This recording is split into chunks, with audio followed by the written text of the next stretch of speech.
Assalomu alaykum, hurmatli YouTube va Instagram kanalimiz kuzatuvchilari va obunachilari.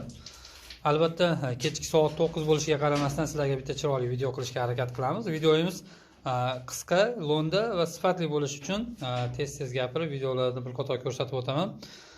Hozir ishdan keldim. Kech bo'lishiga qaramasdan bir qator quyon fermani kuzatish uchun quyonlar suv idish, yem idishlar bir qator holatini ko'rish uchun tushgandim. Planda bor edi, lekin bugun erta tug'adi deb anig'ini bilmardim. Tushsam ikkita quyonimiz tug'ibdi. Bittasi to'liq tug'ib bo'lgan, tug'ishlari tugagan. Bitta quyonimiz уже tug'ishlari boshlangan, tuqqan, ya'ni tug'ish davom etyapti. Yana bizni xursand qiladigan narsa, 3 ta quyonimiz teng yung tashab o'tlar tashishni boshladi. Ular ham xudo xolasa 1 kun 2 kun oralig'ida tug'adi. Bir qator quyonlarni ko'rib baho berishingiz mumkin. Albatta bu narsa bizni fermamizga birinchi o'rinda rivojlanishga qo'shimcha yordam, ikkinchi o'rinda cho'ntagimizga, ya'ni biznesimizni daromadini olib keladi. Har bir quyon tuqqanda ozmi ko'pmi foyda beradi. Quyon odatda 6 tadan 15 tagacha tug'adi. Menda o'rtacha sredniy 7 ta, 8 ta, 9 ta, 10 ta kamdan kam holatlarda tug'yapti. Yana bir meni xursand qiladigan narsa, hozir video davomida ko'rsataman. Leyla opadan olib kelgan quyonlarimiz, reslar 5,5 kilo bo'lgan, 6 kiloga yaqin, eng kami 5 kilodan ortiq bo'lgan quyonlarimiz ham tug'ishni boshlabdi. Birinchi olib kelganda qo'yganda bu quyonlarimiz bola bermadi. Biroz kayfiyatimiz tushadi, lekin kayfiyatimiz tushirmasdan sabr bilan harakat qildik. Mana 2 oy deganda natijasini olyapmiz. Albatta har bir narsada hikmat bor. Sabr qilgan odam uzoqroqqa boradi. Ozmi ko'pmi berganiga shukr qilgan holatda barakasini so'rab ishni boshlaymiz. Demak, sizlar bilan birgalikda quyonlarimizni bir qator tuqqan bolalarini videolavha qilamiz. Ertaga xudo xolasa to'liqroq bitta chiroyli video qo'yishga harakat qilamiz. Assalomu alaykum, hurmatli YouTube va Instagram kanalimiz obunachilari. Bugun sizlar bilan chiroyli bitta video ulashga harakat qilamiz. Soat kechki 9 bo'lishiga qaramasdan ishdan kelib bir qator meni quyonchilik fermamizni holatini tekshirish uchun tushgandi. Odamni quvontiradigan narsa, har bir fermerda xoh u quyon bo'lsin, xoh tovuq bo'lsin, xoh parrandachilik, xoh o'rdak, g'oz bo'lsin, qushmi, kabutarmi, har bir narsa ko'payganda inson xursand bo'ladi. Birinchi o'rinda bu hayvonni o'z qo'li bilan, Allohning izni bilan ko'paytirayotganda, shu narsa o'zidan ko'payib, nasl qoldirganda bir xursandchilik bo'lsa, ikkinchisi iqtisodiy jihatdan har bir ko'paygan narsada ozmi ko'pmi foyda bor. Alloh barakasini bersin. Bizning quyonlarimiz ham hozir ikkitasi xudo xohlasa bola bergan. Ulardan bittasi bu quyonimiz o'zimizni mini quyonchilik fermamizda 3-qorin, yo 3-4 qoringa уже bola beryapti. Soni 6 ta bola bergan. Ko'rishingiz mumkin. Birgalikda video ko'rib o'tamiz. Videoni uzmashga harakat qilaman, iloji boricha jonli, chiroyli qilib olib borishga. Ko'rishingiz mumkin, soni 6 dona bola bergan. Bir qator video qilishdan oldin o'zim kuzatib bordim.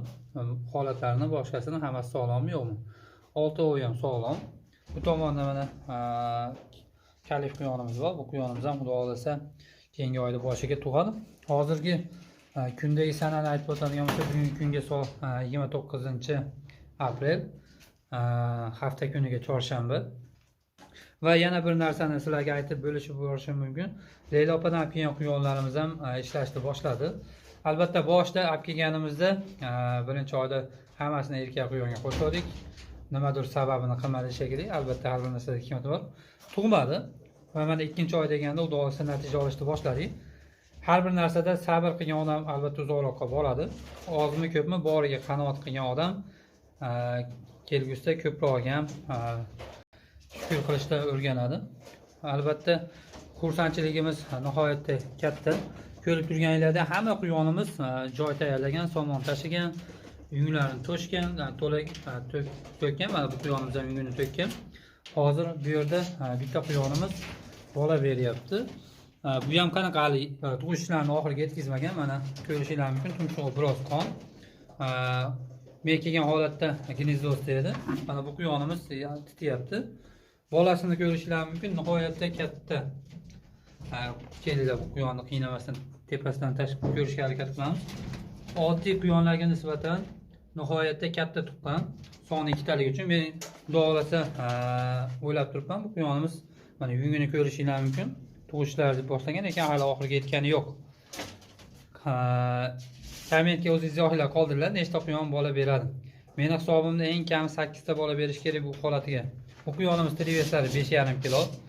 Narigi quyonimiz 5 kilo 800 gacha bordi. 5 kilo tepasidagi quyonlar Lelopadan kelgan. Yoshlariga keladigan bo'lsa, eng kichigi 6 oylik, yuqorilari 6 oylikdan yuqori. Bu tomonda mana 4 oylik quyonlarimiz tayyor bo'ldi. Bularni vaksinasini qilganmiz. Ivermectinga ukol qildik. Sug'orishlarni ham bo'ldi.